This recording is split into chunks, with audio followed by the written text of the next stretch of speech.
ठरलं तर मग मालिकेचा आजचा भाग म्हणजेच 29 मेचा भाग खूप भारी दाखवला आहे।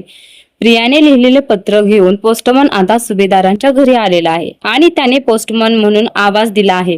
तो आवाज ऐकून अर्जुन बाहेर आला आहे आणि त्या पोस्टमनला म्हणत आहे, कुठून आला आहे हे पत्र?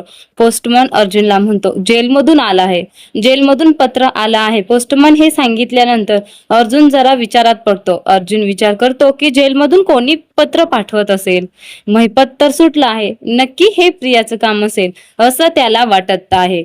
आणि ते पत्र अर्जुन वाचून पाहतो। अर्जुनला आता खूप टेन्शन आलं आहे। तर आतमधून अस्मिता अर्जुनला आवाज देते आणि म्हणते, कोणाचं आहे पत्र? अर्जुन अस्मिताला खोटं बोलतो आणि म्हणतो, अस्मिता ताई, इन्व्हिटेशन कार्ड आहे लेडीज क्लबच्या पार्टीचं। त्यावर कल्पना म्हणते, अरे मी तर कुठल्याच क्लबच्या पार्टीची मेंबर नाहीये।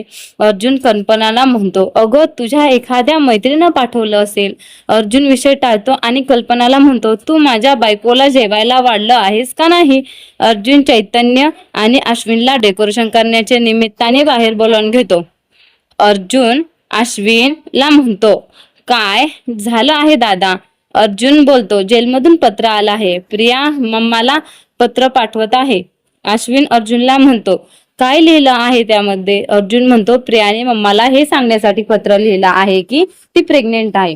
ते पत्र अर्जुन अश्विनला वाचण्यासाठी देतो। पत्र वाचून अश्विनला खूप राग येतो आणि अश्विन म्हणतो, या मुलीचा नीचपणा कधीच कमी होणार नाही।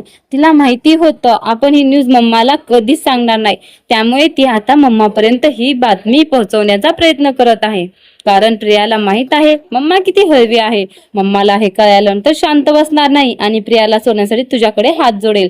चैतन्य दादा, काही झालं तरी पत्र मम्मापर्यंत पोहोचता कामा नये। अर्जुन अश्विनला म्हणतो, हे पत्र तुझ्याकडे ठेव, याचं काय करायचंय तूच ठरव। अश्विन ते पत्र घेतो आणि पॉकेटमध्ये घालून ठेवतो। तर आता मधून प्रताप आवाज देतो, अरे गप्पा झाल्या का नाही तुमच्या आणखी? आज जेवण या करायला। अर्जुन म्हणतो, आलोच बाबा। प्रियाने पाठवलेलं पत्र कल्पनाला सापडणार का? पत्र सापडण्याआधीच पूर्णाजी सगळ्यांना सांगणार का? प्रियाचा जेलमधून फोन आला, ती गरोदर आहे, ही बातमी ऐकून कल्पना, प्रताप व सर्वांना खूप मोठा धक्का बसेल का? हे पाहणं खूप भारी ठरणार आहे। मालिकेचे असं डेली अपडेट पाहण्यासाठी चॅनल सबस्क्राईब करा।